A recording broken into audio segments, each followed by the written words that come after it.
Hello everyone, আজি মই আপোনালোকৰ ওচৰলৈ সুজি আৰু আলুৰ এটা খুব টেষ্টি ৰেচিপি লৈ আহিছো। আশা কৰো ৰেচিপিটো চাই ভাল পাব আৰু চাওকচোন বাৰু এফালে কেৰাহী এখন পাতি দিছো আৰু ইয়াত দিলো 1.5 কাপ পানী ডাঙৰ কাপেৰে পানীখিনি অকণমান উতলিবলৈ দিছো। আৰু উতলাৰ পিছত এতিয়া দিম জোখ অনুসৰি নিমখ, যিমানটো জোখত প্ৰয়োজন হয় আপোনালোকে দি দিব। আৰু দিম ইয়াত কাশ্মীৰী জলকীয়া এটা কাটি লৈছিলোঁ। আপোনালোকৰ ওচৰত যদি চিলি ফ্লেক্স আছে চিলি ফ্লেক্সো দিব পাৰে। আৰু মই গুটিকেইটা আঁতৰাই লৈছিলোঁ আৰু দিলোঁ অকণমান ৰিফাইন তেল। আৰু এইখিনি এতিয়া ধুনীয়াকৈ মই হেতাখনেৰে লৰাই অকণমান এনেকৈ মানে মিক্স কৰি থাকিব লাগিব। দেখিছেনে?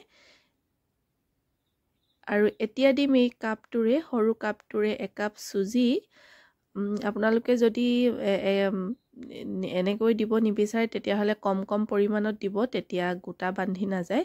কিন্তু মই এনেকৈ দি দিলোঁ, মোৰো বাৰু গোটা বন্ধা নাই, তথাপিও আপোনালোকে কম পৰিমাণত দি ল'ব লাগে, একেবাৰতে দি দিব নালাগে। আৰু খুব সুজিখিনিয়ে মানে খুব সোনকালে পানীটো শুহি লয়। আৰু এয়া দেখিছেনে পানী শুকাই গ'ল আৰু এনেকৈ হেতাখনেৰে খুব খৰধৰকৈ লৰাই এইখিনি যাতে আটা মঠাৰ দৰে ধুনীয়া ডো এটা বনালৈকে এইখিনি এনেকৈ মিক্স কৰি থাকিব লাগিব, পানীটো যাতে ভালদৰে শুকাই যায়। দেখিছেনে? এনেদৰে লৰাই থাকিব লাগিব। এতিয়া আপোনালোকে আবেলি চাহৰ লগত খুব সহজে এই ৰেচিপিটো বনাই খাব পাৰে। বিৰাটেই টেষ্টি হয় খাবলৈ। মানে চিঙৰা কচৰি বনাবলৈ যথেষ্টখিনি সময় লাগে, কিন্তু এইটো বনাবলৈ বৰ বেছি টাইমো নালাগে। আৰু এয়া দেখিছেনে এনেকৈ যেতিয়া কেৰাহীখনৰ পৰা এইখিনি এৰ খাই আহিব তেতিয়াই গম পাব এইখিনি ধুনীয়া পাৰফেক্ট জোখ হৈ গৈছে। আৰু সেইখিনি সময়তে এতিয়া মই গেছৰ ফ্লেমটো অফ কৰি দিলোঁ আৰু অকণমান ঠাণ্ডা হ'বৰ কাৰণে মেলি দিছোঁ। আৰু আনফালে কাঁহী এখন পাতি ইয়াতে এইখিনি দি দিলোঁ আৰু ইয়াত দিছোঁ কেইটামান গোটা জিৰা। অকণমান ঠাণ্ডা হ'ল বাৰু, মানে হাতে চুব পৰালৈকে থ'ব লাগে। কেইটামান গোটা জিৰা দিলোঁ আৰু এটা জলকীয়া মিহিকৈ কাটি ল'লোঁ। জলকীয়াৰ পৰিমাণটো আপোনালোকে নিজৰ জোখ অনুসৰি সোৱাদ অনুসৰি দিব পাৰে।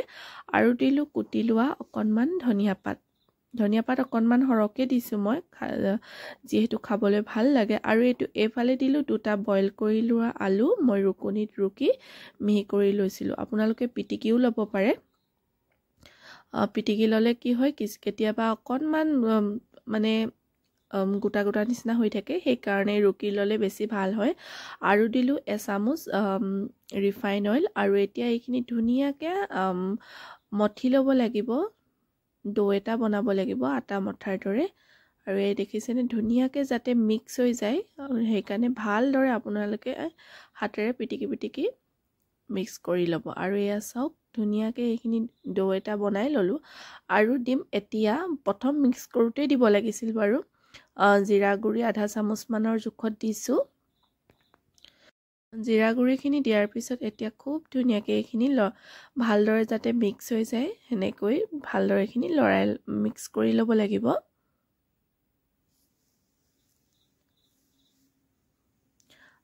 আপোনালোকে যদি মই বনোৱা পদ্ধতিত বনোৱা নাই তেতিয়াহ'লে নিশ্চয় এবাৰ ট্ৰাই কৰি চাব। আৰু এতিয়া হাতত অকণমান ৰিফাইন অইল সানি ল'লোঁ। সানি লোৱাৰ পিছত এতিয়া অকণমান লৈ ধুনীয়াকৈ চেপ দি ল'ম। আপোনালোকে গোল কৰি চেপ এটাও কৰি ল'ব পাৰে।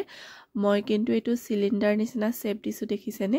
এনেকৈ দেখিবলৈও ভাল হয়, খাবলৈও বহুত টেষ্টি হয়। যদিহে মই বনোৱা পদ্ধতিত আপোনালোকে বনোৱা নাই তেতিয়াহ'লে নিশ্চয় এবাৰ ট্ৰাই কৰি চাব। আৰু এয়া দেখিছেনে এনেকৈ ধুনীয়াকৈ হাতেৰে গোল কৰি চিলিণ্ডাৰ নিচিনা চেপ দি দিছোঁ।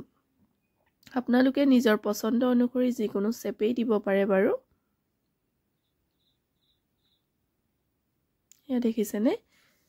আৰু এতিয়া বাকীখিনিও মই এনেদৰে বনাই ল'ম। আৰু আনফালে পাতি দিছোঁ এখন পেন আৰু ইয়াত দিলোঁ ৰিফাইন অইল অকণমান।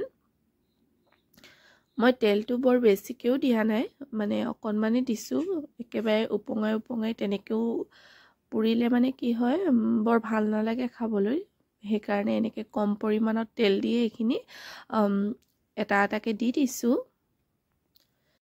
আপোনালোকে এবাৰতে যিমানকেইটা জোৰে দি দিব পাৰিব আৰু সম্পূৰ্ণ এটা সাইড ভালদৰে সিজাৰ পিছতে উল্টাই দিব লাগে কাৰণ নহলে এইটো আও বৰ বেছি তাৰমানে অকণমান ভজাৰ পিছতে যদি উল্টিয়াই দিয়ে এইটো ভাঙি যোৱাৰ চান্স থাকিব পাৰে মানে যিহেতু কোমল হৈ থাকিব ন সেইকাৰণে ভাঙি যাব পাৰে সেইকাৰণে এটা সাইড যাতে ভালদৰে সিজি লয় আৰু ইয়া দেখিছেনে ধুনীয়াকৈ মোৰ এটা সাইড সিজাৰ পিছতে মই এনেকৈ উলট পালট কৰি দিছোঁ আৰু এটাও ভঙা নাই মোৰ খুব ধুনীয়া হৈছে আৰু এনেদৰে উলট পালট কৰিয়ে এইটো আপোনালোকে কম জুইত এইখিনি ভাজি থাকিব লাগিব মানে মিডিয়াম কৰি থৈছো বাৰু গেছৰ ফ্লেমটো আৰু এয়া দেখিছেনে এনেকৈ সিজিবলৈ দিছো আকৌ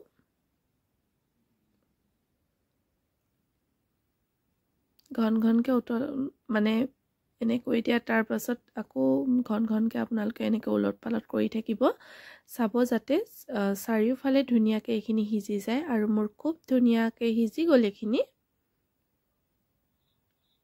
যেহেতু চুজিখিনিও মই ধুনীয়াকে সিজাই লৈছো আৰু আলু বইল কৰি লৈছো সেইকাৰণে সিজিবলৈ বৰ বেছি টাইম নালাগে আৰু আনফালে বাকিখিনি যিখিনি আছিলে মই সেইখিনিও পাতি দিলো আৰু এটা ভাঙিও দেখাইছো চাওক কিমান ধুনীয়া হৈছে মই আটাইখিনিয়ে বনাই ললো আৰু আপোনালোকে টমেটো সস নহলে চাটনিৰ লগত খাব পাৰে আবেলি চাহৰ লগত বহুতেই টেষ্টি লাগে তো আজিৰ ৰেচিপিটো ইমানেই আছিল কেনেকুৱা পালে জনাব যদি ভাল পালে প্লিজ লাইক এটা কৰি দিব চেনেলটোলৈ যদি নতুনকৈ আহিছে চেনেলটো সাবস্ক্ৰাইব কৰিব কাষতে থকা বেল বটনটো দবাই দিব তেতিয়া মই যিবিলাক ভিডিও দি থাকো তাৰ নটিফিকেশনসমূহ পাই থাকিব ইমান সময় মোৰ ভিডিওটো চাই থকাৰ বাবে অশেষ ধন্যবাদ তেন্তে আজিলৈ বাই বাই